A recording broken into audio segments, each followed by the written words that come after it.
కొనరావుపేట మండల యూత్ కాంగ్రెస్ ఆధ్వర్యంలో రాహుల్ గాంధీ 55వ జన్మదిన వేడుకలను ఘనంగా నిర్వహించారు. కొనరావుపేట మండల యూత్ కాంగ్రెస్ ఆధ్వర్యంలో రాహుల్ గాంధీ 55వ జన్మదిన వేడుకలను ఘనంగా నిర్వహించారు.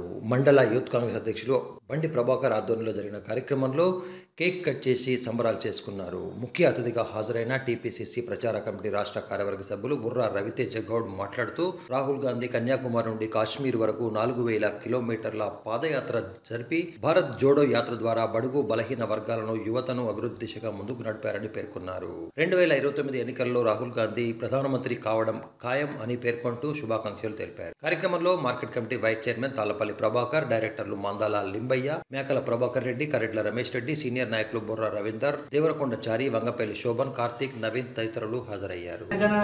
కులగణన పెట్టాలనే అంశం తీసుకొచ్చింది రాహుల్ గాంధీ గారు.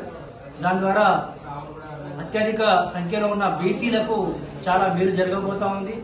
రేపు రానున్న స్థానిక సంస్థల ఎన్నికల్లో 42% రిజర్వేషన్లు బీసీ కల్పించాలనే ఏదో ఒక అంశం ఉందో ఆ అంశం మన ముందుకు రావడానికి కారణం రాహుల్ గాంధీ గారు. రాహుల్ గాంధీ గారు భారత్ జోడో యాత్ర ద్వారా గ్రామీణ స్థాయిలో ఎలాంటి కష్టనష్టాలు ఉన్నాయి, రైతులకు ఎలాంటి కష్టనష్టాలు ఉన్నాయి, కార్మికులకు, కర్షకులకు, ఈవెన్ ఇప్పుడు మెకానికులకు కూడా ఏ విధంగా కష్టాలు ఉన్నాయి, ప్రతి ఒక్క అంశం ప్రతి ఒక్క దగ్గరికి క్షేత్రస్థాయిలో వెళ్లి పరిశీలిస్తూ వారి యొక్క సమస్యలకు భవిష్యత్తులో ఏ విధంగా పరిష్కరించాలనే దాన్ని తగిన ప్రణాళిక రచించారు.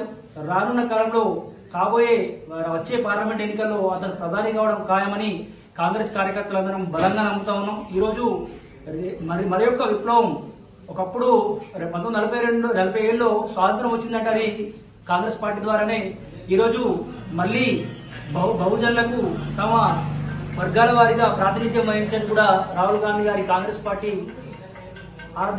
ఆధ్వర్యంలోనే అని చెప్పి తెలియజేస్తూ మండల ప్రజలందరూ రానున్న స్థానిక సంస్థల ఎన్నికల్లో కాంగ్రెస్ పార్టీకి ఓటు వేయాలని కోరుతా ఉన్నాను. అదేవిధంగా ఇప్పుడు చూస్తున్నట్లయితే డబుల్ బెడ్రూమ్ ఇల్లని మనని 5-10 సంవత్సరాల పాటు మనల్ని కాలయాపన చేసిరు.